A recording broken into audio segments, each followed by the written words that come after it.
დილამშვიდობისა, ქართული ფილმის ხმისჩამწერი სტუდიიდან მოგესალმებით ყველას, ვინც აქტიურა გასულ კვირაში და ხმამისცა თავის ფავორიტ კომპოზიციას გასული კვირის ჰიტ აღლუმში. როგორც რუსთავი 2 საიტზე, ასევე, რა თქმა უნდა, რადიო ფორტუნას SMS ნომერზე. მოვიდა დრო, წარმოგიდგინოთ ჯგუფი Pink Pantera, ვარდისფერი პანტერა, არ გეგონოთ რომ დადან სულ სხვა მუსიკას მოისმენთ. ეს უკვე ინფორმაცია მათ, ვინც საერთოდ არ შეგიხედავთ და გცხვენოდეთ ჩვენ საიტზე. დილამშვიდობისა, მე პირველში მინდა ამირანი წარმოგიდგინოთ. მოდი მოგვიყვები იმ სიმღერის ისტორია, რომელსაც ახლა შეასრულებთ. ეს სიმღერა დაწერა რომ ჩვენო მეგობარმა, ჩვენმა კლავიშნიცამ, ეგრეთ წოდებულმა. ნელ-ნელა შევაკოწიწეთ თემა, თავარ თემა კუთვნის ანუ რუს. ნერ დაედო ნელ-ნელა ინსტრუმენტები, მე ჯგუფს საერთოდ არ ყავდა ვიოლინო, დავიმატეთ ვიოლინო, მეორე კლავიში. და საბოლოო სახე მივეცეთ, სულ რაღაც ერთი თვე იქნება ამ სიმღერას. ეს უკვე ამ კომპოზიციას, მაგრამ როგორც ხვდებით, ამ კომპოზიციის სახელწოდებაში დამნაშავე არის აი ეს კლავიშებთან ადამიანი. მოდი მოგვიყევი, როცა ეს თემა დაწერე, უკვე ჯგუფი შეკრული იყო? კი, შეკრული იყო ჯგუფი, ვიჯექი სარეპეტიციოში და ესე სპონტანურად მომივიდა მელოდია და დავჯექი და დაუკარი. რომელსაც სულ ცოტა ხანში შეაფასებს მაყურებელი, რამდენადაც ვიცი შენ სამუსიკო სკოლაში 5 წელი მოასწარი და ისწავლე, ხო? ეხლა მინდა მივახლოვდეთ ზაზუს დრამთან, დილამშვიდობისა ზაზუ. მოდი მოგვიყევი, შენ რამდენი წელია რაც უკრავ დასარტყამ ინსტრუმენტებზე? 2 წელია. უკრავ დასარტყამ ინსტრუმენტებზე, ვისწავლე ჩემით. მე ვიცი რომ რაღაცა გაცვლა გამოსვლას ქონა ადგილი ინსტრუმენტებში, ხო? კი, რო გავიცანით, ჭირდებოდა დრამის ნაწილები და გავცვალეთ. მოკლედ ჯერ ინსტრუმენტები გაცვალეს, მერე კი ერთმანეთს გაუზიარეს საკუთარი მუსიკალური გემოვნებას და მას მერე ერთად არიან. ჩვენთან არის ნინიც ვიოლინოზე. ნინი, მოგვიყევი მოკლედ შენზე.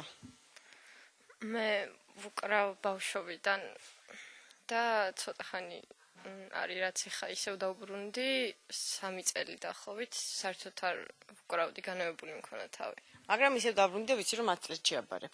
მაყურებელს კი მინდა უთხრა რომ ამ ჯგუფში ნინის სულ მხოლოდ ერთი რეპეტიცია აქვს გავლილი ამ ჯგუფთან ერთად, იმედი მაქვს მაინც წარმატებით გაართმევ თავს.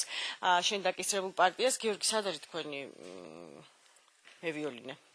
ჩვენი მევიოლინს აქვს, ხოლ მისაღები გამოცდები კონსერვატორიაში ხო და 2 საათი ადრეში გვეტყობინა მაგის შესახებ და მოგვიწია მისი მეგობრის აყვანა, ასე ვთქვათ.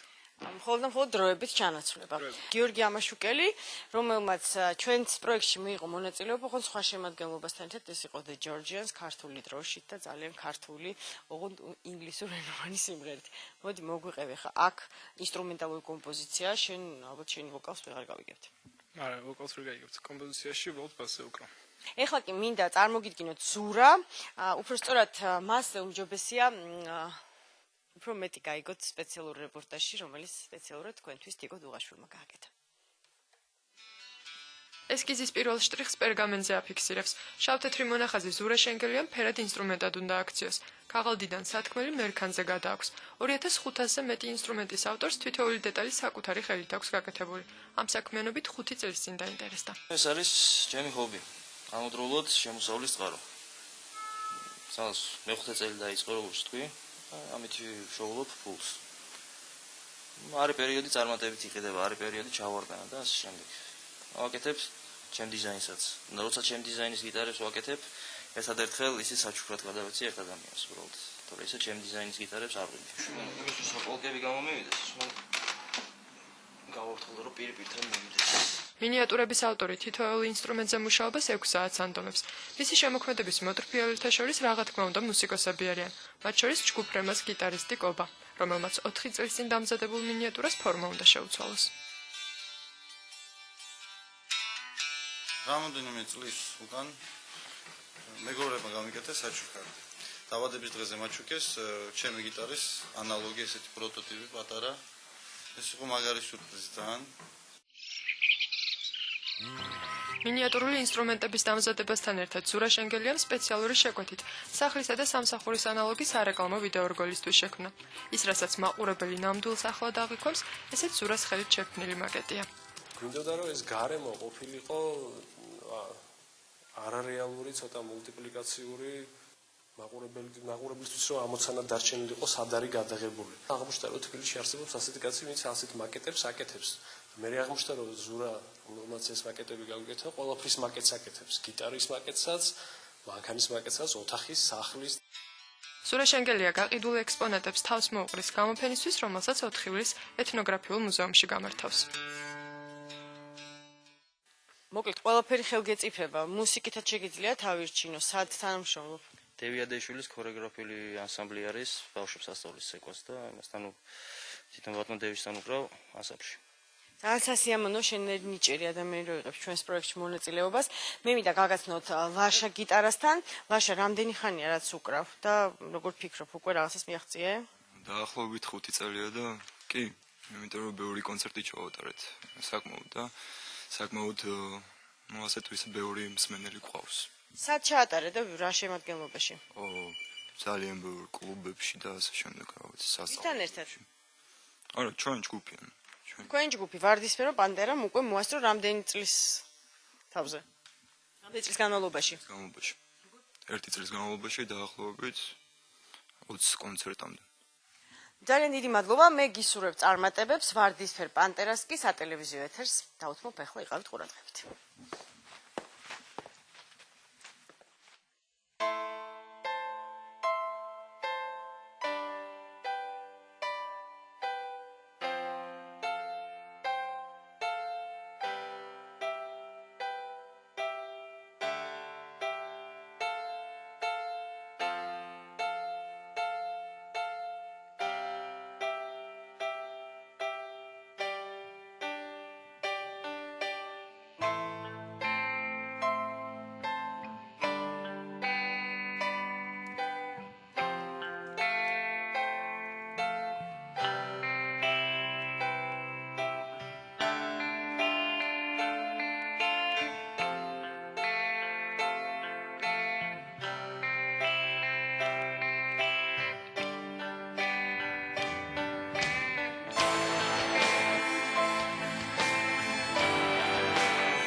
ძალიან დიდი მადლობა. ეს იყო ჯგუფი ვარდისფერი პანტერა.